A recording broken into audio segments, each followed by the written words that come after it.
देखा जाए बच्चा, क्वेश्चन देखा जाए एक। देखो बेटा, थर्मल एक्सपेंशन में ये क्वेश्चन करे थे ना हम लोग। देख बच्चा, तो क्वेश्चन हमारा एक आता है कि मान लो अगर हमारे पास दो रॉड है बेटा, एक रॉड ये और एक रॉड ये, ठीक है। कहता है बेटा रॉड ए और रॉड बी, ठीक। इसकी लंबाई है बेटा 20 सेंटीमीटर, है ना, और इसका कोफिशिएंट ऑफ लीनियर एक्सपेंशन है 2.5 10⁻⁻⁴ पर डिग्री सेंटीग्रेड, ठीक। और इसकी लंबाई है बेटा 30 सेंटीमीटर, ठीक। सवाल कहता है बेटा इफ, ये हमारा डायग्राम है एट 20 डिग्री सेंटीग्रेड। कहता है बेटा if difference between, if difference between the rods, है ना बेटा, रॉड्स के बीच का डिफरेंस, है ना, is independent of temperature, if independent of temperature, समझे बेटा, टेम्परेचर घटाओ या टेम्परेचर बढ़ाओ, इन दोनों की लंबाई के डिफरेंस में कोई अंतर नहीं होता, हमेशा कांस्टेंट रहता है, ठीक है। तो कहता है बेटा find alpha for rod B, ठीक, बनाओ।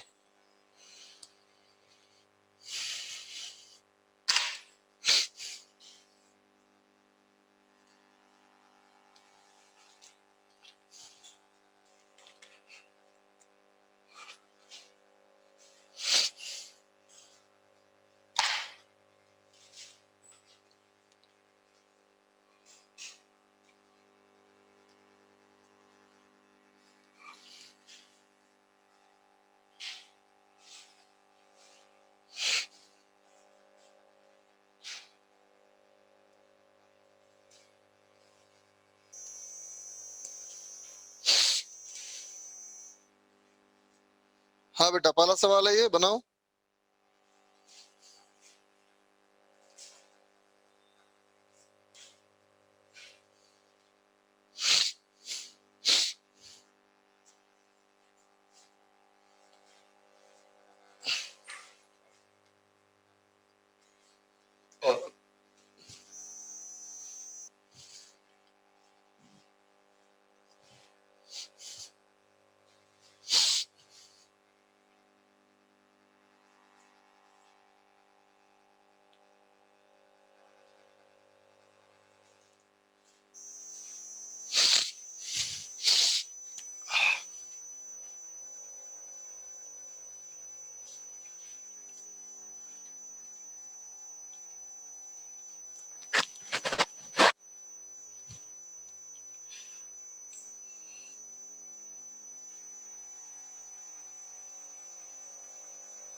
आया बेटा किसी का आंसर?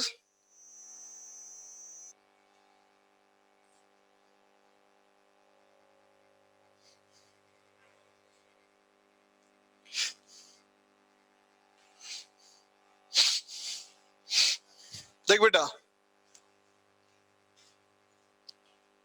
देखो अगर मान लो लेंथ ए का है बेटा और लेंथ बी का, तो L A minus L B minus L A, है ना बेटा, ये टेम्परेचर का फंक्शन नहीं है।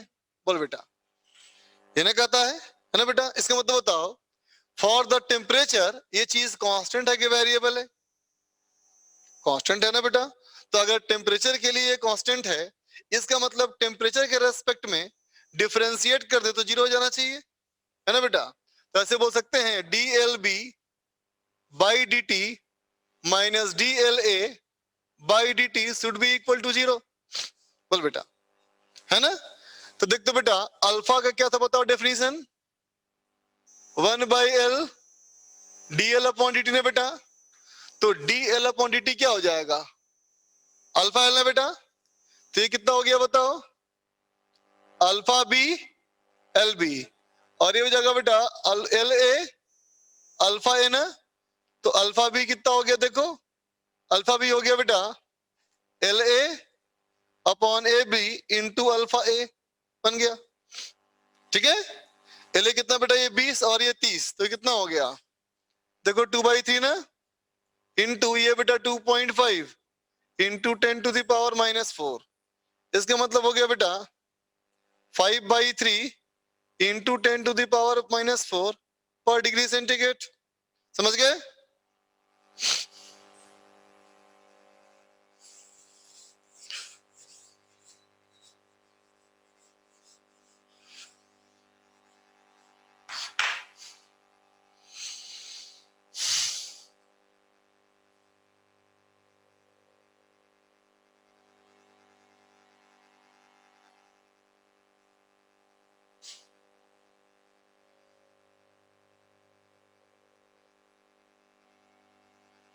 हम्म,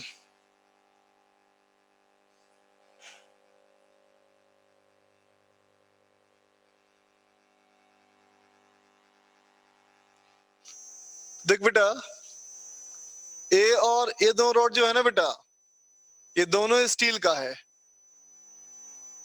ठीक है, और नीचे वाला हमारा बेटा एल्यूमिनियम का है, ठीक है, ऊपर वाला हमारा दोनों स्टील का और नीचे बेटा एल्यूमिनियम का है ना।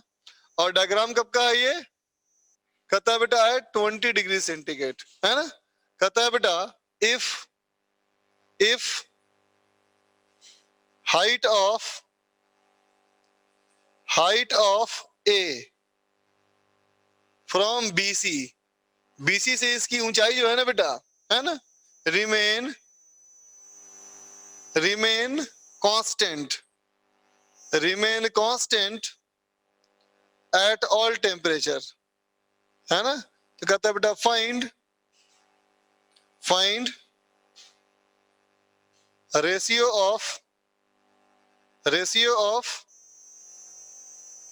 Coefficient of linear expansion, ratio of coefficient of linear expansion of steel and aluminium.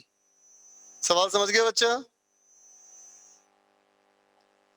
ठीक, बनाओ।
देख बेटा,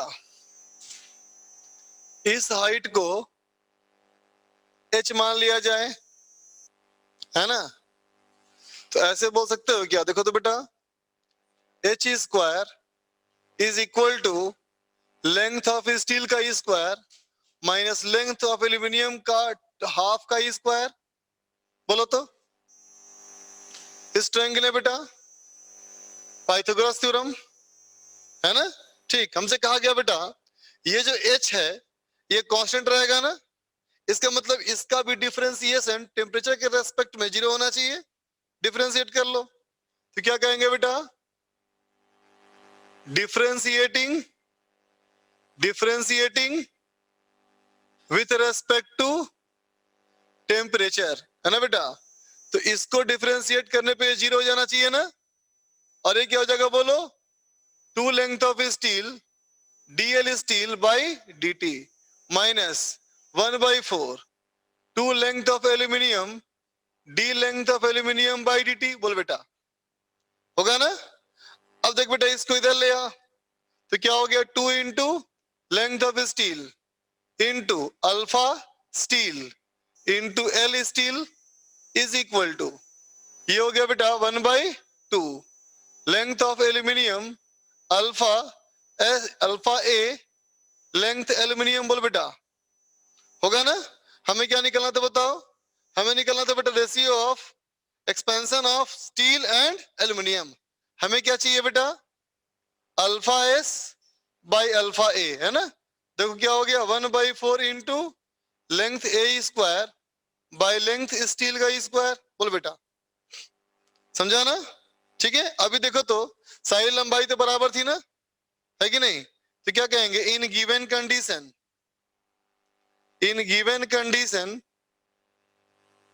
length aluminium is equal to length steel. इसका मतलब बेटा alpha S by alpha A is equal to 1/4। बोलो, समझ गए, लिख ले।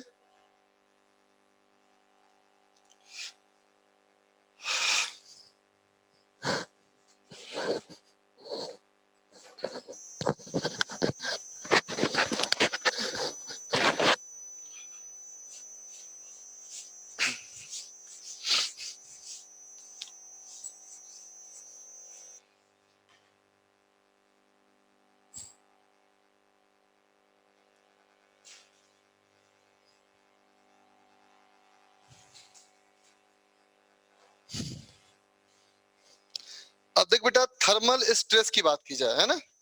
तो पहले बताओ स्ट्रेस का मतलब क्या हुआ बेटा, फोर्स बाई एरिया। पढ़ चुकी हो बेटा इलास्टिसिटी में, है ना। अब क्या सोचते हैं बेटा कि व्हाट एक्चुअली इज स्ट्रेस। तो देख बेटा स्ट्रेस का सामान्य मीनिंग क्या होता है, तो कहोगे अनविलिंग चेंज इन लेंथ। बोल बेटा, है ना। कोई बॉडी का उसकी इच्छा के विरुद्ध, है ना, उसको एक्सपेंड करना या दबाना, यही कहलाता है बेटा क्या, स्ट्रेस। बोलो, बात समझे ना।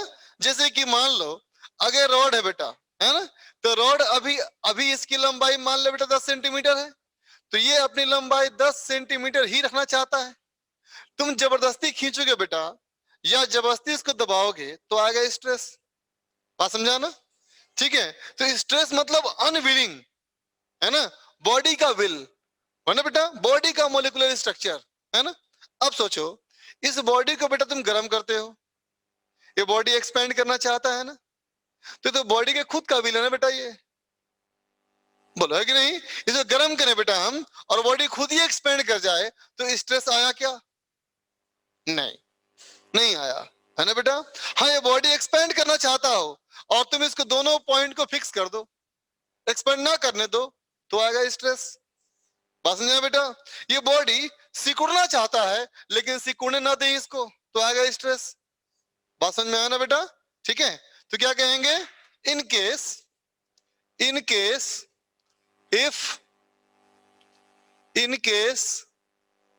If a body is heated और कूल्ड, है ना बेटा, इसको हीट किया जाए या ठंडा किया जाए, है ना, इट्स बाउंड्रीज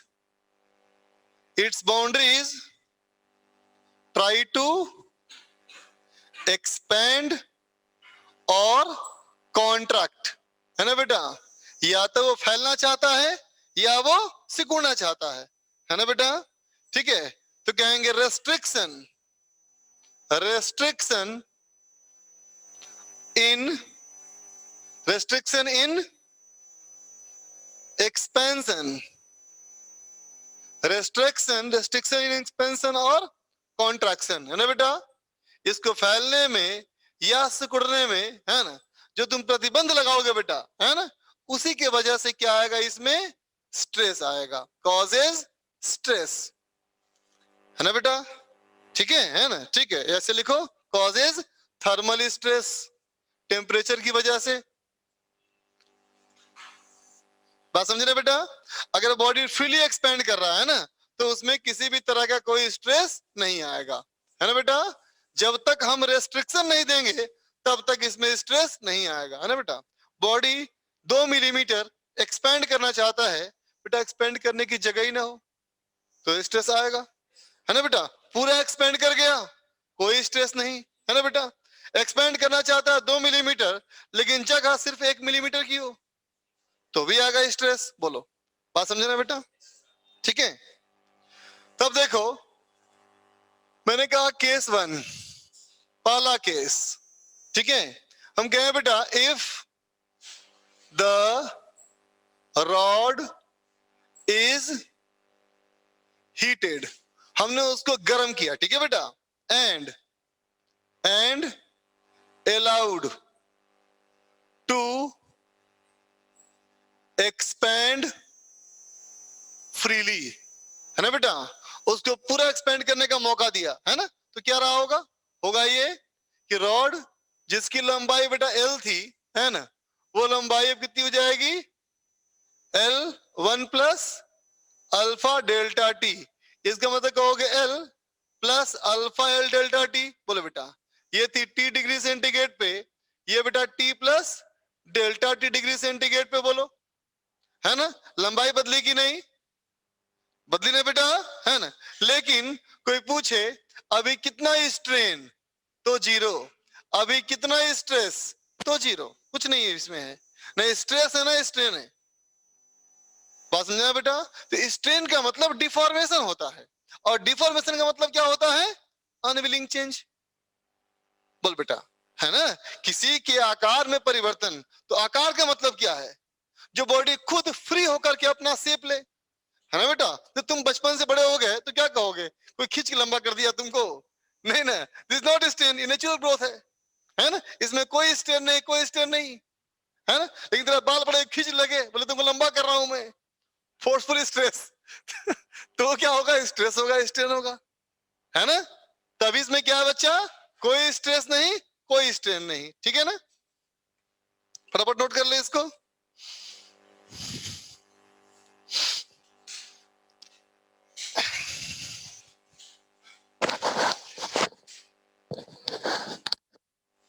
इसको मिटा दूं इस तरफ। अब देख बेटा, केस 2, केस 2 मैंने कहा,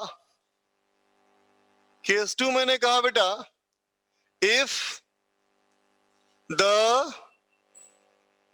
rod is cooled but its boundaries are fixed।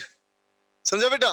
मान ले कोई एक रॉड हो, है ना, कोई एक रॉड हो बेटा, इस रॉड के जो लंबाई है L, है ना, उसको T डिग्री सेंटीग्रेड पे हमने 2 दीवार के बीच में इसको फिक्स कर दिया, है ना बेटा। ठीक है, आ जाओ। अब देखो, यहां ठंडा करोगे, ठंडा करोगे, है ना, ये सिकुड़ना चाहेगा, लेकिन क्या सिकुड़ पाएगा, नहीं ना बेटा, तो यहां स्ट्रेस आएगा बेटा। बात समझे ना। तो T डिग्री सेंटीग्रेड पे क्या कहेंगे, T डिग्री सेंटीग्रेड पे कहेंगे अभी इसको वेल्डिंग किया ना मैंने बेटा, अभी अभी वेल्ड किया है ना।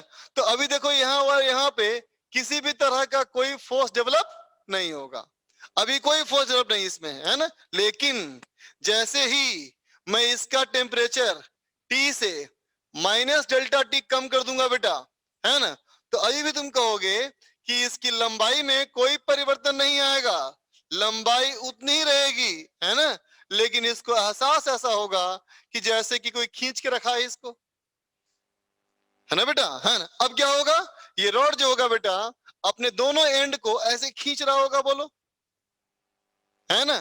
रॉड जो है दोनों दीवारों को अंदर की ओर खींच रहा होगा, बोलो, है कि नहीं। वही पता करना है हमें कि कितने फोर्स से खींच रहा होगा, है ना। चलो पता करते हैं। तो बोल बेटा, अभी वाले स्ट्रेन में ये लंबाई एल है, ये भी लंबाई एल है ना। लेकिन रॉड को ऐसा महसूस होगा कि इसको जबरदस्ती खींचा हुआ है, बोलो, है ना। इलोंगेशन, ठीक है, कितना होगा बोलो। तो कहेंगे इतनी लंबाई अल्फा एल डेल्टा टी, बोल बेटा, क्योंकि इसको होना चाहिए था एल माइनस डेल्टा एल, हो नहीं पाया, रह गया एल, तो इसे लगा डेल्टा एल खींचा हुआ है ना। इसका मतलब बता बेटा स्ट्रेन कितना आया होगा,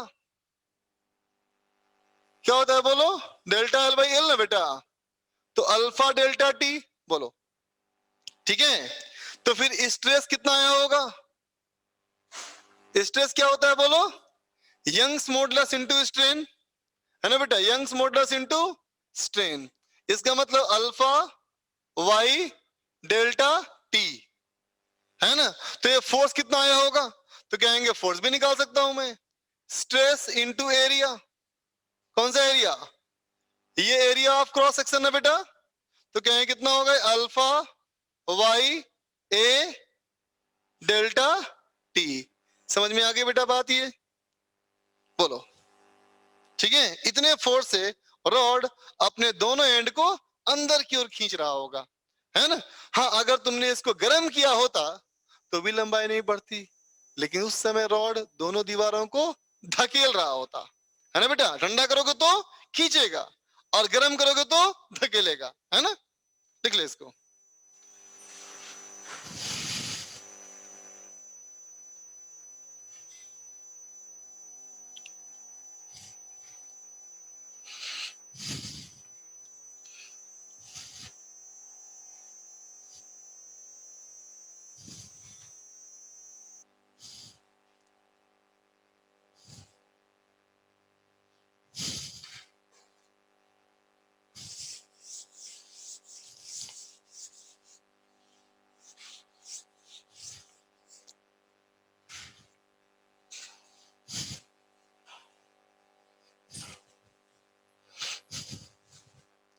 अब देखिए बेटा, केस थ्री,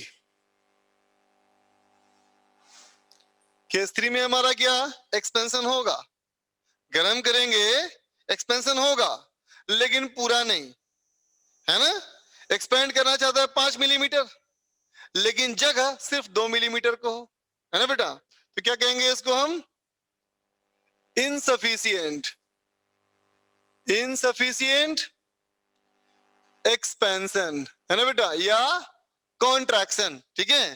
जैसे कि इमेजिन कर बच्चा, इमेजिन करो कि जो रॉड है ना बेटा, इसकी लंबाई है एल, है ना।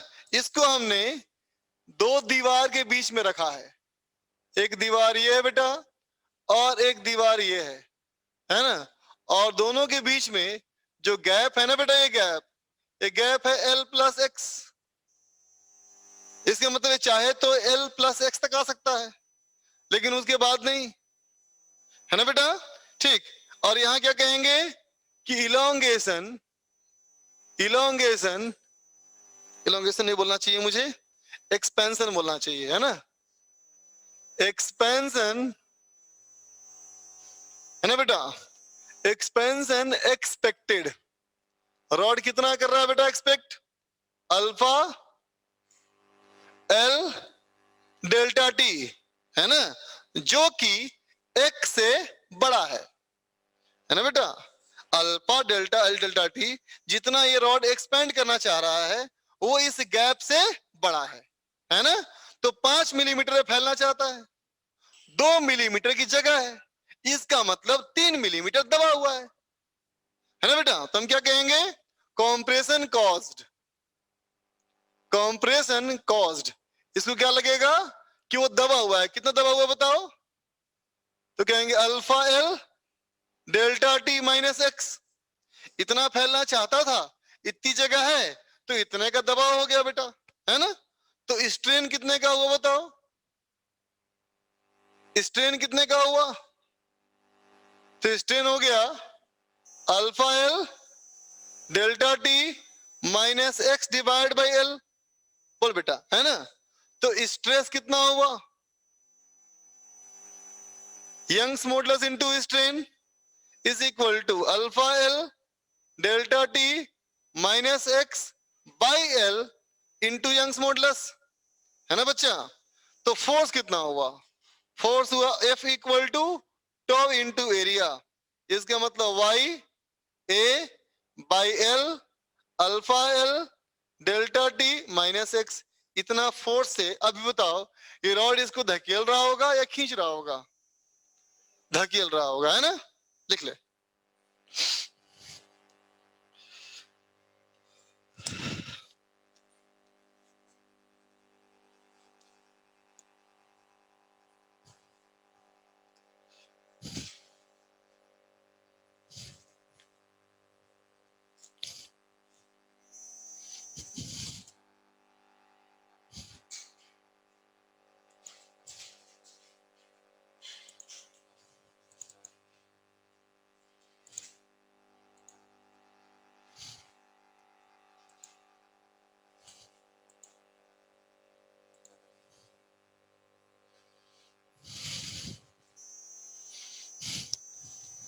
हो गया बच्चा।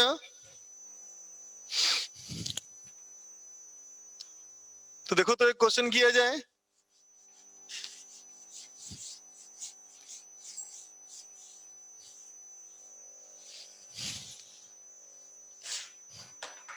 देखो हमारा सवाल एक आता है कि मान ले बेटा ये एक हॉरिजॉन्टल सरफेस है बेटा और एक वर्टिकल वॉल है ना। और अभी क्या है कि इसको एक ब्लॉक रख दिया यहाँ पे। ये बच्चा 20 किलोग्राम का ब्लॉक है और इसकी कोफिशिएंट ऑफ फ्रिक्शन 0.5 है ना। अभी हमने एक स्टील के वायर से इसको जोड़ रखा है, ऐसे स्टील के वायर से जोड़ रखा है ना।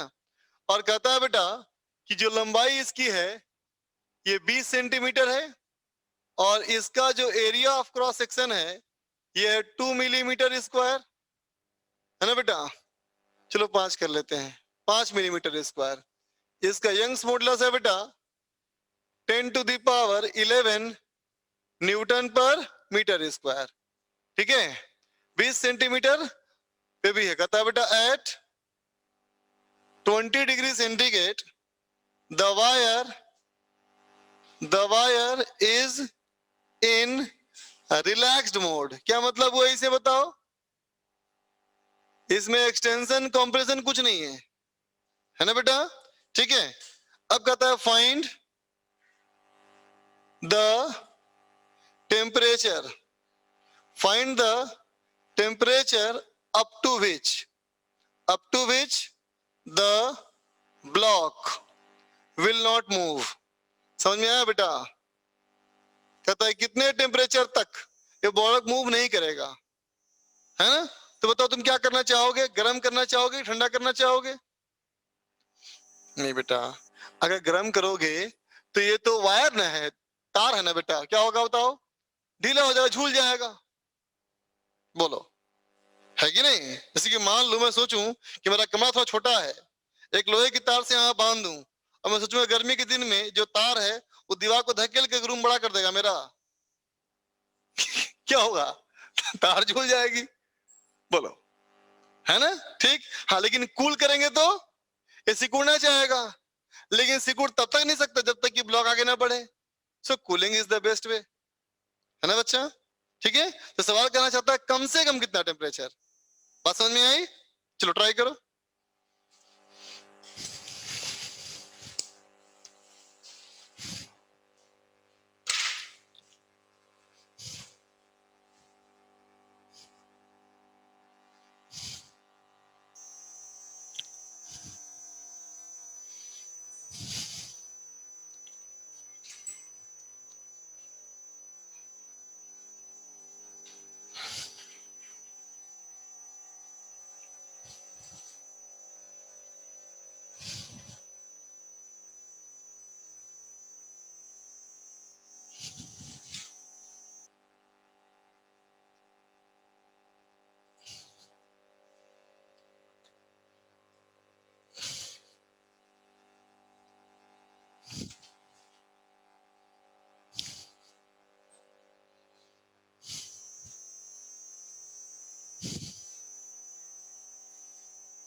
अच्छा अल्फा छूट गया, सॉरी सॉरी, अल्फा भी चाहिए। अल्फा दिया है बेटा 4 × 10⁻⁻⁴ पर डिग्री सेंटीग्रेड।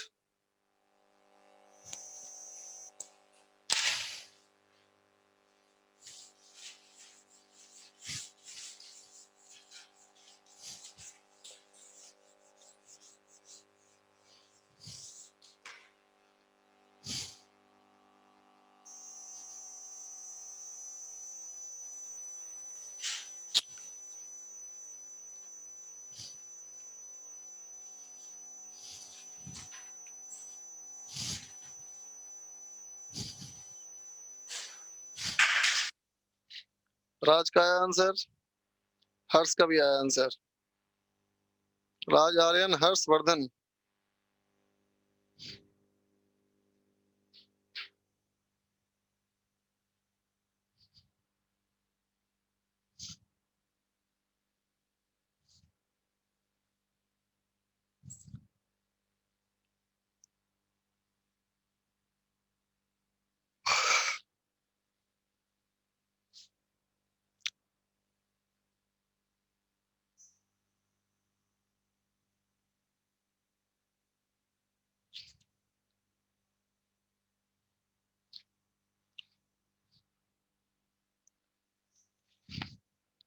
क्या लिखेंगे बेटा हम लोग कि to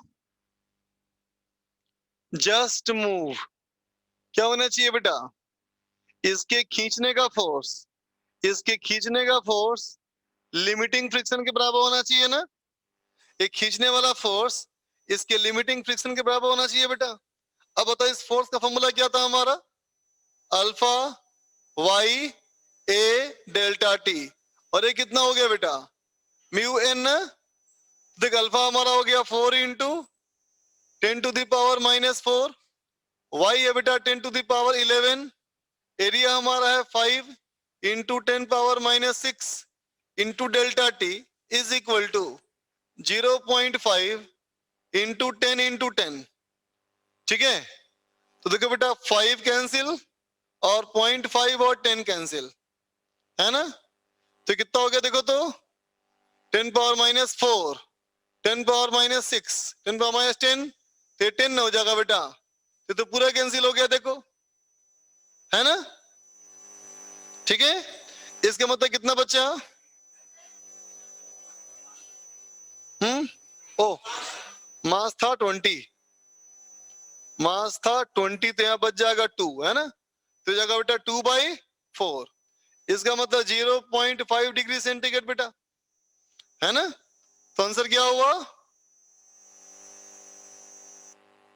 final temperature, final temperature equal to 20 - 0.5, 19.5 degree centigrade, है ना। ठीक,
ठीक है बेटा, कहता है find, find shift of junction, shift of junction if temperature of surrounding, temperature of surrounding is lowered, lowered by delta T degree centigrade. समझा बेटा? देखो, दो रॉड को बेटा आपस में जोड़ दिया मैंने, वेल्डिंग कर दिया है ना। अब ठंडा करोगे बेटा तो ये रॉड भी खींचेगा अंदर, वो रॉड भी खींचेगा अंदर, लेकिन देख के बताओ दोनों का मटेरियल अलग रहेगी सेम है? अलग अलग है बेटा। तो दोनों की खींचने की ताकत भी अलग अलग होगी, है कि नहीं बेटा? है ना? तो जो मजबूत होगा वो खींच लेगा, है ना? और खींचते खींचते उस जगह पर रुकेगा जहां दोनों का फोर्स बराबर हो जाएगा, है ना? चलो ट्राई करो।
हम्म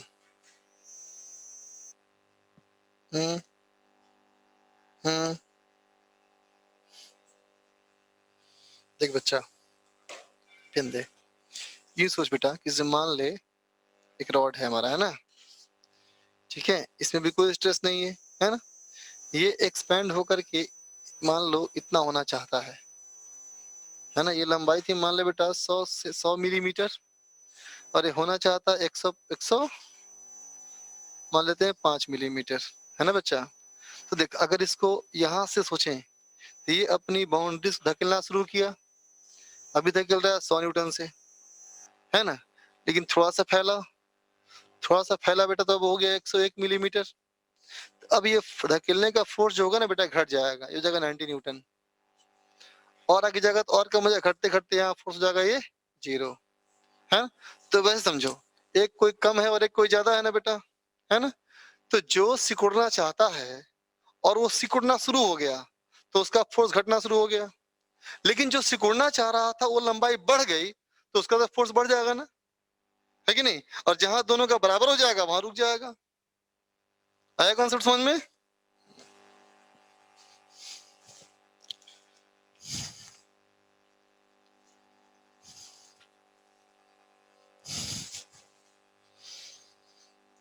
देखो मैं ही करता हूँ बेटा, देखो तो देख बेटा, इसका देखो वंस मॉडुलस भी ज्यादा है बेटा, अल्फा भी ज्यादा है, तो समझ में आ गया देखते ही कि इसकी खींचने का फोर्स ज्यादा है ना बेटा, इसके खींचने का फोर्स ज्यादा है। इसका मतलब फाइनली फाइनली ये कहानी कुछ ऐसे होगी कि रॉड तो ऐसे ही रहेगा, लेकिन जंक्शन थोड़ा सा आगे हो जाएगा शिफ्ट। बोलो ऐसे हो जाएगा ना बेटा, ये पहले वाले पोजीशन से कुछ आगे एक शिफ्ट हो जाएगा। बोलो है कि नहीं, है ना। फिर सुनना एक बार, रॉड जो है अभी यहाँ पे है ना बेटा, अभी अगर यहाँ पे है तो ये जो रॉड है बेटा अपने आप को अंदर की ओर खींच रहा होगा। कितने फोर्स से? Alpha Y A delta T.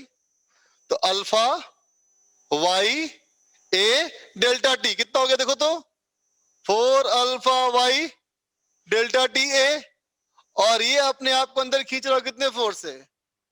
Alpha Y A delta T. बोलो बेटा, है ना। फिर से बोलो, लेंथ में कहा था बेटा स्ट्रेस का फॉर्मूला में? देखो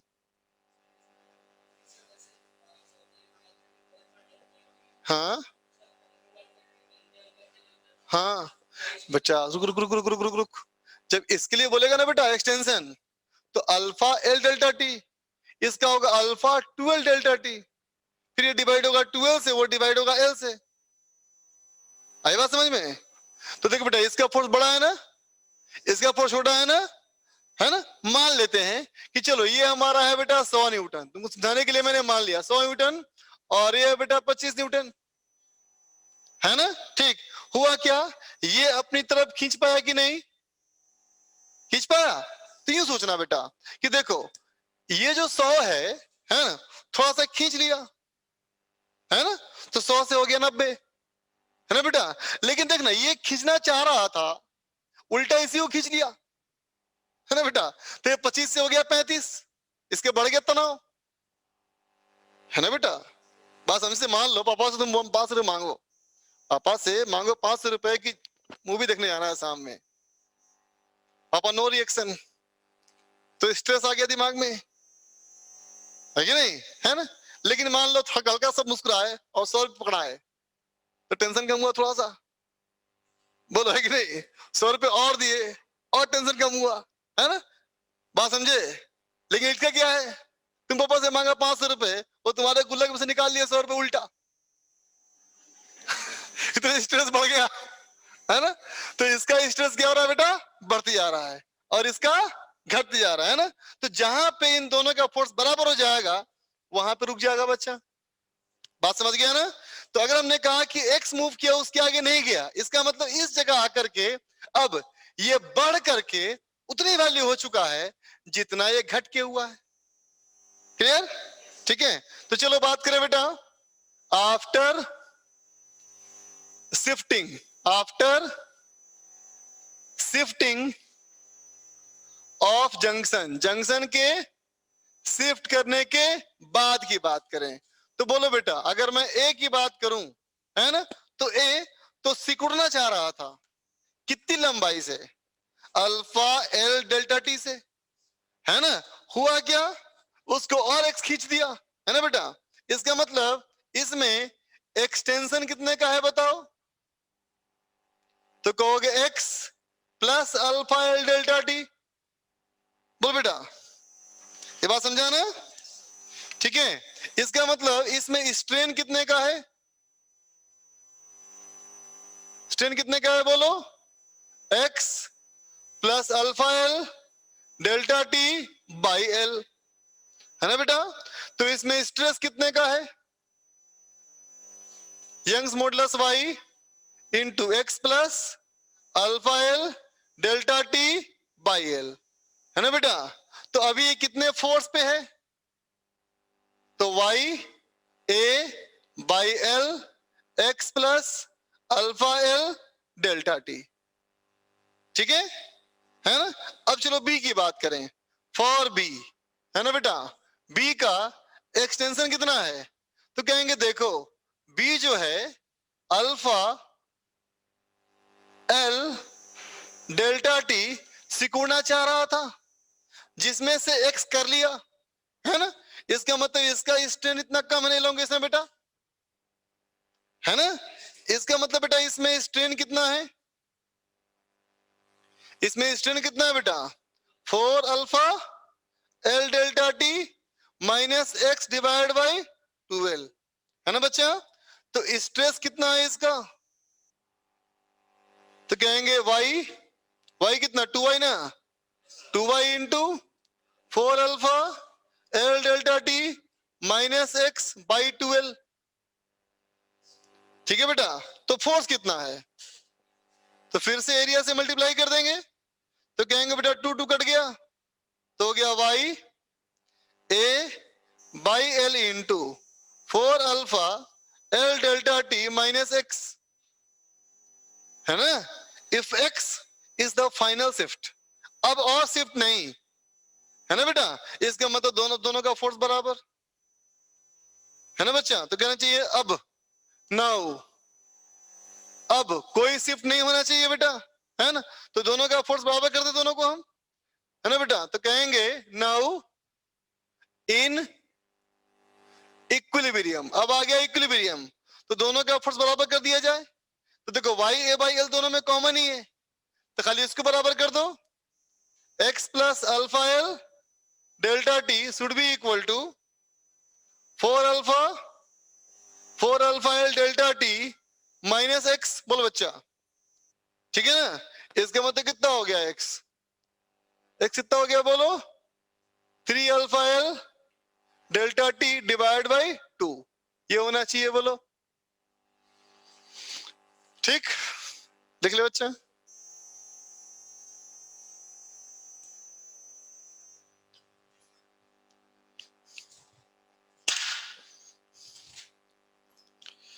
अब बोलो होमवर्क क्या करें डिस्कस, साउंड वेव में पार्ट 1 में सेक्शन एच तक, ई तक, ओके। हम्म,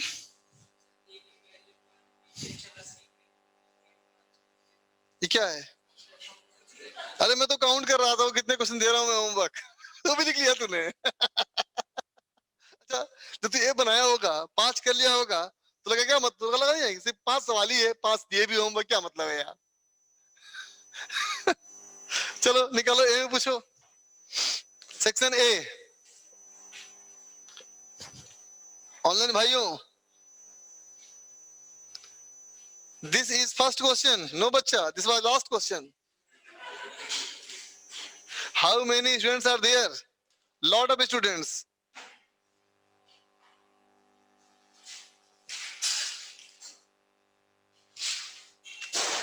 दिन में 4 क्लास कैसे होगा, पूछ रहा है कैसे होता है जी, 1.5 गुना 4, 6 घंटा होता है क्लास, सर तो आखिर हमारी याद आ ही गई, क्या बात करते हो यार, तुम्हें क्यों याद करें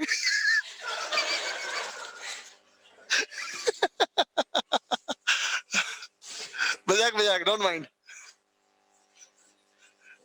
लिखो लिखो, हाँ नहीं लिखो नहीं, अब मैं लिखूंगा, हाँ बोलो भाई, सेक्शन ए में ये लिख रहा है B2, B2 सेक्शन बी, तुम लोग क्या बोलना है, A4 से पहले कोई नहीं।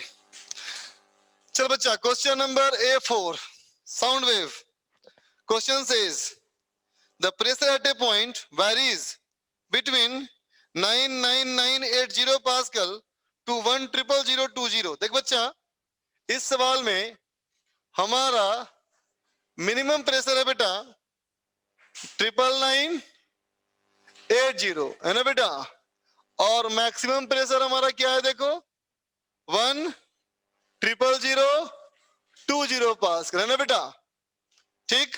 तो तुम बताओ मिनिमम प्रेशर क्या लिखते हैं साउंड में, P not minus delta P not, और मैक्सिमम क्या लिखते हैं बेटा हम लोग, P not plus delta P not, है ना बच्चा। तो बताओ इन दोनों का डिफरेंस क्या होगा, 2 डेल्टा पी नॉट, है ना बच्चा। इसका मतलब हो गया 2 delta P not is equal to, यहां डिफरेंस तो 14 है बेटा, तो डेल पी नॉट निकल गया बोलो इक्वल टू क्या होना चाहिए, बीटा के ए, है ना फॉर्मूला, बन जाएगा ना। अब ये तुम्हारी गलती हुआ होगा। ए फाइव पूछना है इसको। देखो भाई ए5 में find the minimum and maximum wavelength of sound in water that is Audible range. कहता है बेटा ए5 में लिख देना बेटा v बराबर एफ लैम्डा, एफ पता है, v पता है, लैम्डा निकालना है ना। अब देखो बेटा b2, b1 भी चाहिए, b1 b2 चाहिए। देखो भाई b1 b2 में क्वेश्चन नंबर b1 क्या कहता है, b1 कहता है बेटा कि एक मैन स्टैंड कर रहा है before a large wall at a distance of 100 metre. कहता है बेटा एक आदमी है, एक आदमी है और ये एक वॉल से 100 मीटर की दूरी पे खड़ा है ना बच्चा। अब कहता है claps his hand at regular interval in such a way that echo of a clap merges with the next clap. कहता है बेटा एक क्लैपिंग ऐसे करता है ना कि पहला क्लैप किया, मान लो पहला क्लैप किया, साउंड गया और साउंड आया वापस, है ना बेटा। तो साउंड को आने और जाने में जो टाइम का इंटरवल है वही उसके क्लैपिंग के बीच का इंटरवल है ना। तो सवाल कहता है बेटा हमसे if he claps 5 times during every 3 seconds find the velocity of sound, है ना बेटा। 5 times every 3 seconds, इसका मतलब क्या हुआ 3/5 ना बेटा, बोलो 3 सेकंड में 5 बार, तो 2 के लगातार का टाइम इंटरवल 3/5, उतना ही समय लगा साउंड को जाने में और आने में, है ना बेटा। तो डिस्टेंस था 100 मीटर, तो गया 100 मीटर आया 100 metre divided by velocity of sound, इसका मतलब v निकल गया बेटा। ठीक है, b2 देखो, b2 कहता है बेटा earthquake generate sound waves inside the earth, unlike A gas the earth can experience both transverse and longitudinal wave. तुम्हें नोट्स में लिखाया गया था बेटा मैंने कि गैसियस मीडियम में सिर्फ और सिर्फ लॉन्गिट्यूडनल वेव ट्रेवल कर सकती है ना बेटा, और लिक्विड के सरफेस पे ट्रांसवर्स और अंदर में लॉन्गिट्यूडनल, जबकि सॉलिड में दोनों, है ना बेटा। तो वही कहता है अर्थ में हमारा बेटा लॉन्गिट्यूडनल और ट्रांसवर्स दोनों ट्रेवल करती है। Typically the speed of S wave is about 4 kilometer per second and the velocity of P wave is 8 kilometer per second. Velocity of S wave ये बच्चा 4 kilometre per hour, velocity of P wave equal to हमारा बेटा 8 kilometre per our, है ना। तो सवाल कहता है a seismograph records P and S wave from the earthquake. The first P wave arrives 4 minutes before the S wave.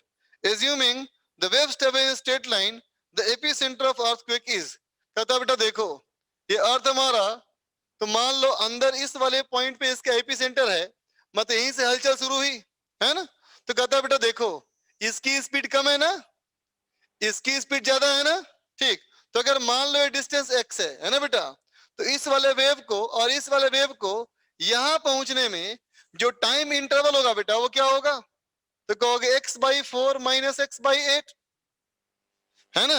ये कितना सवाल में दिया है 4 मिनट, इसका मतलब 4 इंटू 60 सेकेंड, तो x की वैल्यू क्या है, समझा।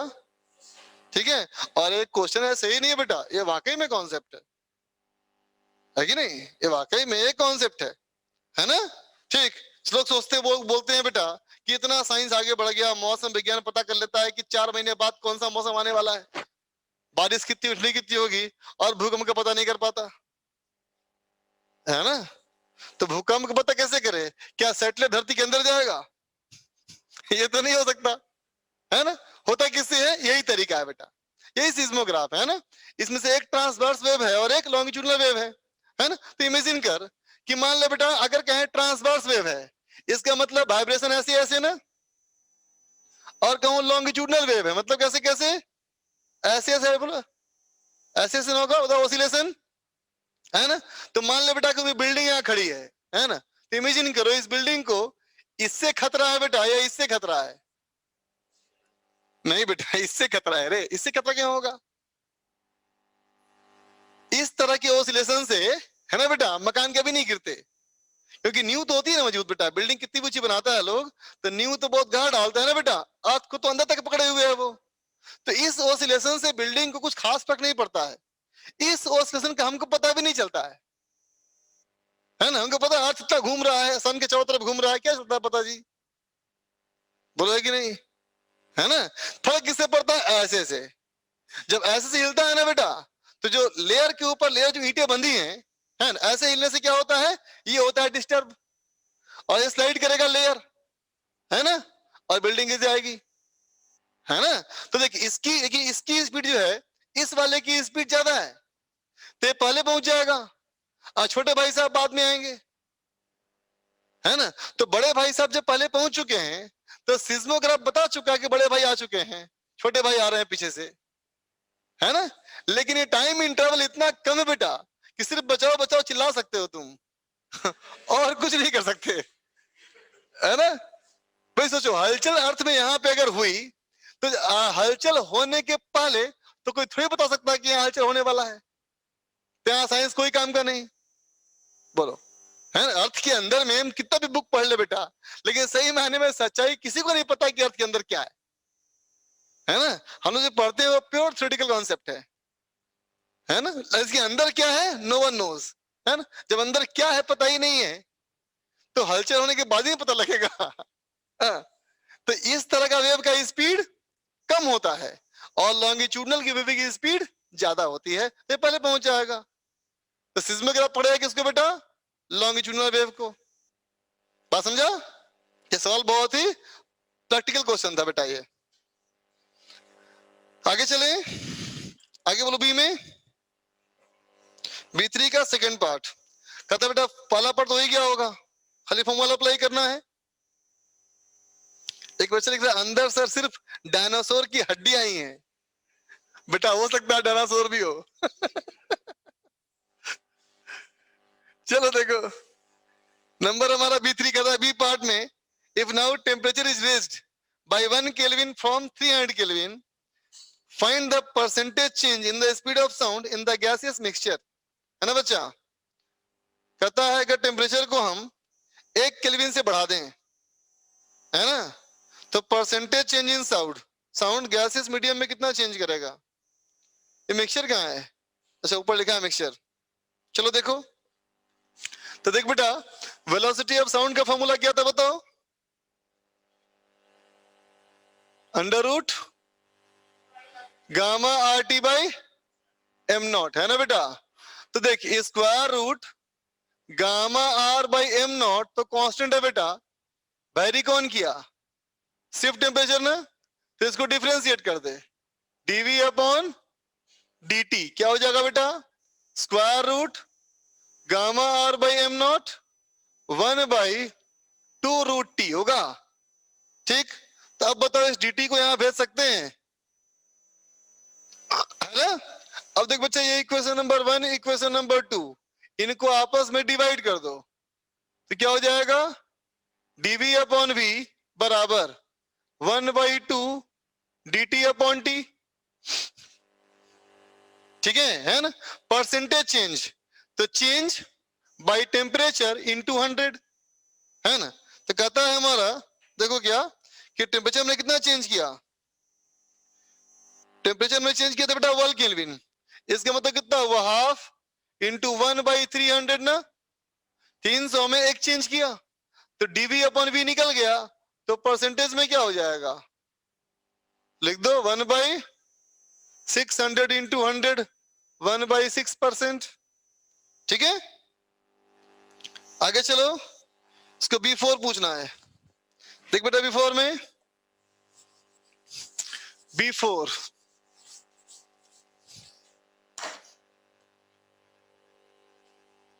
B4 में कहता है बेटा, B4 में कहता है एक, अरे यार गंदा क्वेश्चन है, इसके फॉर्मूला बताता हूं, खाली देखो।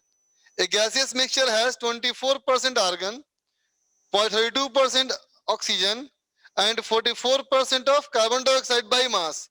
तो टोटल मास अगर m मान ले बेटा, तो क्या बोलेगा, मास ऑफ आर्गन कितना बेटा, 0.24 m mass of oxygen 0.32 m, mass of carbon dioxide है ना बेटा, ये हमारा है 0.44 m। ठीक है, अब कहता है find the velocity of sound in the gaseous mixture eight 27 degree centigrade. 27 degree centigrade पे इसमें वेलोसिटी ऑफ साउंड क्या होगा, है ना। तो टेम्परेचर हो गया बच्चा 300 केल्विन ना। देख हम क्या करेंगे, हम कहेंगे बेटा कि अगर मास ये है तो नंबर ऑफ मोल निकाल सकते हो सबका, बोलो निकाल सकते हो, बोल बेटा। ठीक है, अब क्या बोलोगे कि एवरेज मोलर मास बराबर N1 M1 plus N2 M2 plus N3 M3 divided by N1 plus N2 plus N3, निकल गया एवरेज मोलर मास। ठीक है, अब इसके बाद क्या करना कि देख बेटा, एक होता है एडियाबेटिक कांस्टेंट एक्सपोनेंट और एक होता है सीवी, शायद केमिस्ट्री में पढ़े हो, है ना। तो देख बेटा, आर्गन के लिए जो सीवी होता है ना, ये होता है 3R/2। ठीक है, ऑक्सीजन का सीवी जो होगा बेटा ये होगा 5R/2, और जो कार्बन डाइऑक्साइड का होगा बेटा ये भी हमारा होगा 5R/2, क्योंकि ये लीनियर डायटोमिक है। ठीक है बेटा, है ना। अब करेंगे क्या, हम कहेंगे सीवी का एवरेज क्या, N1 CB1 plus N2 CB2 plus N3 CB3 divided by N1 plus N2 plus N3। ठीक है, सीबी का एवरेज निकालने के बाद अब कहेंगे सीपी का एवरेज क्या होगा, ये सीबी का एवरेज प्लस आर। ठीक है, ये निकालने के बाद अब हम गामा निकालेंगे, गामा कहेंगे सीपी का एवरेज बाई सीबी का एवरेज। ठीक है ना। फिर गामा निकल गया, एम निकल गया, अब पुट कर देंगे v equal to square root gamma R T by M, है ना।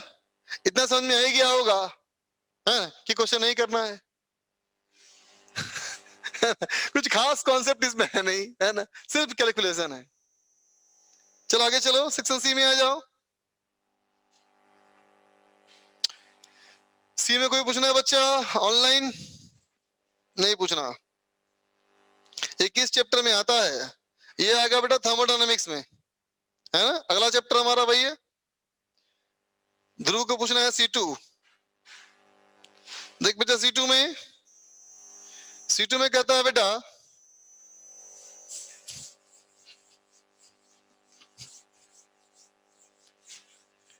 C2 में कहा गया a point A is located at 1.5 metre from a point source.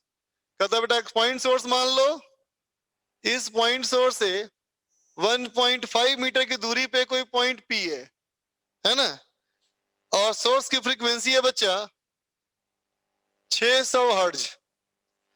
The power of source का पावर भी दिया हुआ है, पावर है बेटा 0.9 वाट, नहीं 8 वाट है, 0.8 watt. Neglecting the damping of the wave and assuming the velocity of sound 340 metre पर सेकेंड ना, डेंसिटी भी दिया है ना। तो पहला सवाल है बेटा प्रेशर एम्पलीट्यूड निकालना है ना हमको। तो देख दो बेटा, फर्स्ट पार्ट के लिए हम कहेंगे यहाँ पे देखो जो डिस्टरबेंस आएगा चारों तरफ, है ना बच्चा, ये डिस्टरबेंस इस स्फेरिकली ट्रेवल करेगा ना, बोलो आगे ऐसे ट्रेवल करेगा ना बेटा। तो यहाँ पे आएगा तो इस स्फीयर में एनर्जी बढ़ जाएगी इसकी। तो इस वाले पॉइंट पे इंटेंसिटी क्या होता है, पावर बाय एरिया ना बेटा। ठीक, तो पावर हो गया 0.8 बाई 4 पाई 1.5 का स्क्वायर, है ना। और इंटेंसिटी का फॉर्मूला क्या था बताओ, del P naught square by 2 rho V, है ना। वेलोसिटी ऑफ साउंड पता है बेटा हमको, है ना, वेलोसिटी ऑफ साउंड पता है, डेंसिटी पता है, तो डेल पी नॉट निकल गया। ये हो गया फर्स्ट पार्ट। सेकंड पार्ट का होता है ओसिलेशन एम्पलीट्यूड। जब ये तुम निकाल लिए बेटा तो कह देना बीटा के ए, बोलो ठीक है ना। थोड़ा सा दिक्कत तुमको होगा, क्योंकि बीटा में क्वेश्चन में दिया हुआ नहीं है। तो क्या करना, बीटा इक्वल टू पुट कर देना रो वी स्क्वायर, होता है ना, v equal to square root beta by rho. तो v square equal to beta by rho, तो बीटा बराबर रो वी स्क्वायर, है ना, इनटू के क्या हो जाएगा ओमेगा बाई वी इनटू ए। एक भी यहां से कैंसिल कर देना, रो दिया हुआ है वी दिया हुआ है, ओमेगा हो जाएगा 2 पाई एफ। ठीक है, डी ए बताओ, सेक्शन डी में D2 D3 लिखा है ये। देखो भाई D2 में क्वेश्चन नंबर D2 ये कहता है बेटा two identical loud speakers are located at point A and B 2 metre apart. देख बच्चा, दो लाउड स्पीकर है बेटा, ये दो लाउड स्पीकर बिल्कुल एक जैसे हैं, है ना, और इन दोनों के बीच की दूरी जो है बेटा ये हमारी है 2 मीटर। अब कहता है are driven by same amplifier, मतलब कोहेरेंट है। A small detector is moved out from point B along a line perpendicular to the line connecting A and B। कहता है बेटा इस लाइन के परपेंडिकुलर ऐसे कोई डिटेक्टर मूव कर रहा है बेटा, कोई ऑब्जर्वर समझ लो। कहता है साउंड की वेलोसिटी 332 मीटर पर second, find the frequency below which there will be no position along the line BC at which destructive interference occurs। कहता है बेटा बताओ ऐसा इस लाइन पे कोई भी पोजीशन नहीं होना चाहिए जहां डिस्ट्रक्टिव इंटरफेरेंस हो, है ना। तो देखते बेटा अगर मैं यूं कहूं कि बहुत दूर चले जाओ, इतनी दूरी चले जाओ जिसके लिए 2 मीटर नेग्लिजिबल हो, है ना बेटा, ठीक है। तो यूं कह सकते हो क्या, बहुत दूर जाएंगे तो हम बोलेंगे दोनों का पाथ लगभग बराबर ही होगा, पाथ डिफरेंस 0, है ना बच्चा। अब तुम जैसे जैसे पास आओगे ना बेटा वैसे वैसे पार्ट डिफरेंस बढ़ेगा, है कि नहीं। तो यहाँ कितना होगा पार्ट डिफरेंस, तो कहेंगे इसका पाथ 0 हो गया, इसके लिए पाथ 0 और इसके लिए पाथ 2 मीटर, तो यहाँ हो गया पार्ट डिफरेंस क्या 2 मीटर। तो ये बात समझ में हमको आ गई कि पार्ट डिफरेंस 0 से लेके 2 मीटर तक है, लेकिन डिस्ट्रक्टिव इंटरफेरेंस नहीं होना चाहिए। डिस्ट्रक्टिव इंटरफेरेंस के लिए पार्ट डिफरेंस कम से कम λ/2 होना चाहिए ना बेटा, है ना। और मैं ये कहूं कि जो सबसे अधिक पार्ट डिफरेंस है बेटा 2 मीटर, ये भी छोटा है λ/2 से, इसका मतलब λ/2 कहीं नहीं मिलेगा। आई बात समझ में ना, इसका मतलब लैम्डा कितना है बताओ, more than equal to 4 metre, तो फ्रीक्वेंसी होगा ना बेटा b बाई लैम्डा, ठीक। तो ये मोर देन है तो फिर ये लेस देन होगा ना, 332/4 कितना हो जाएगा, 8 चौके 32, 83 हर्ट्ज। बोल बच्चा फ्रीक्वेंसी 83 से कम होना चाहिए ना। आगे चलो D3 पूछना है इसको। अब देखो बच्चा D3 नंबर क्वेश्चन में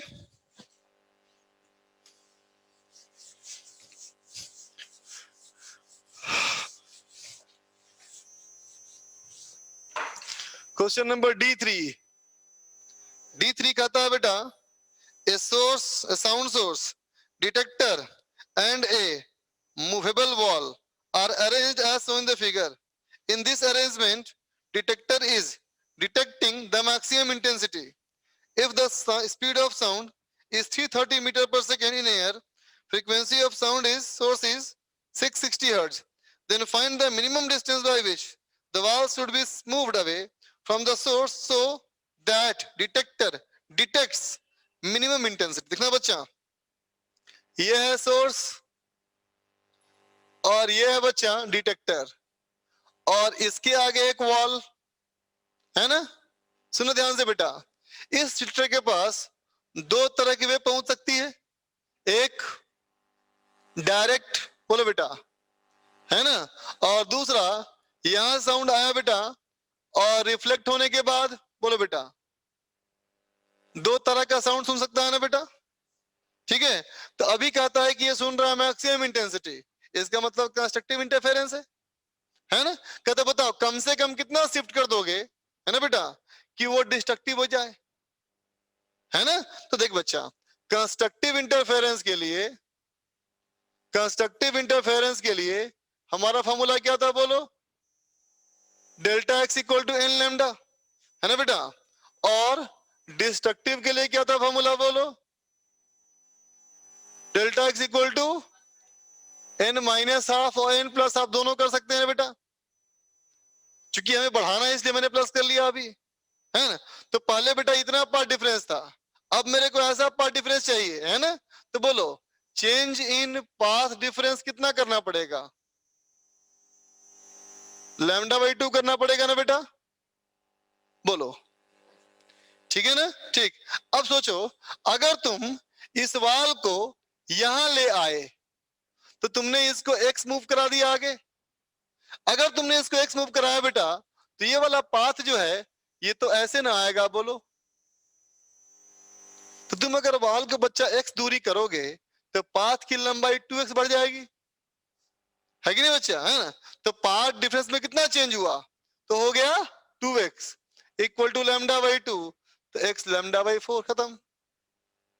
समझ गए, ठीक। आगे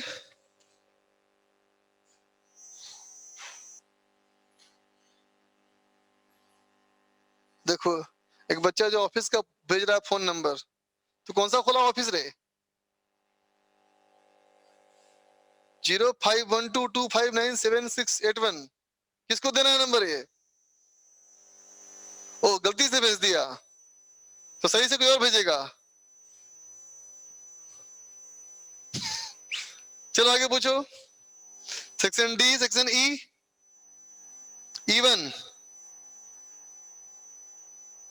देखो बच्चा E1 में तुम लोग पूछना है, डी में कोई हो बेटा, डी में पूछना है कोई। चलो ई देख बच्चा, ई हमारा सवाल कहता है, ई सवाल कहता है बेटा E1 में कि a metallic rod of length 1 metre, metallic rod लंबाई 1 metre, rigidly clamped at the end points, longitudinal stationary waves are set up in the rod such that there are 6 antinodes of displacement wave observed along the rod। कहता है बेटा इस rod में 6 antinode हो गए, तो पक्का है कि ये नोड है, बोलो, है ना। अब क्या आएगा, एक एंटीनोड एक नोड, फिर एक एंटीनोड एक नोड, फिर एक एंटीनोड एक नोड, कितना हुआ, 1 2 3 4 5 और 6, है ना। ये तो नोड है, तो नोड है, तो कितना हुआ, lambda by 2, lambda by 2, lambda by 2, lambda by 2, lambda by 2, lambda by 2, तो हो गया ना 6 लैम्डा बाई 2। देखो तो 1 2 3 4 5, ठीक है, should be equal to L, बोल बेटा, ठीक है। तो लैम्डा निकल गया ना हमारा। अब क्या कहता है आगे देखो, अब कहता है बच्चा सवाल में,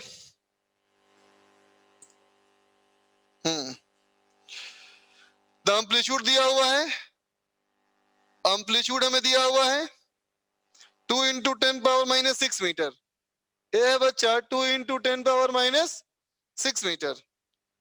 right the equation of stationary wave and the component waves at a point 0.1 metre from one end of the rod. Rod की लंबाई थी बेटा 1 मीटर, रॉड की लंबाई थी बच्चा 1 मीटर, तो लैम्डा कितना हो गया मेरा, L बाई 3, इसका मतलब बेटा 1/3 मीटर, ठीक है। यंग्स मॉडुलस दिया हुआ है हमें और dr डेंसिटी, तो v निकाल लेंगे बेटा हम लोग square root y by rho, तो y हमारा कितना हो गया देखो, y है 7.5 into 10 to the power 10 by density 2.5 into 10 to the power 3, v निकल गया बेटा, लैम्डा हमको पता है, तो फ्रीक्वेंसी निकल गया, बोलो, फ्रीक्वेंसी निकल गया तो ओमेगा निकल गया, फिर के निकल गया, बोलो। अब देख बच्चा x बराबर 0 क्या है, नोड है ना, x बराबर 0 नोड है ना बेटा, तो क्या लिखेंगे displacement equation, y equal to 2a sine of kx। अब cos ओमेगा t या साइन ओमेगा t या तो कुछ भी कर सकता है यहाँ, क्योंकि इसके बारे में कोई इंफॉर्मेशन नहीं है, हमें इसके बारे में इंफॉर्मेशन है ना। फिर क्या आ गया, x इक्वल टू 1 मीटर, इसके बारे में कुछ नहीं पता ना बेटा, कुछ नहीं पता तो ऐसे लिख दो साइन ओमेगा टी प्लस 5, इसके बारे में कुछ नहीं पता, ठीक है बेटा। अब x इक्वल टू पुट कर देना है 0.1 मीटर, खत्म, ठीक है,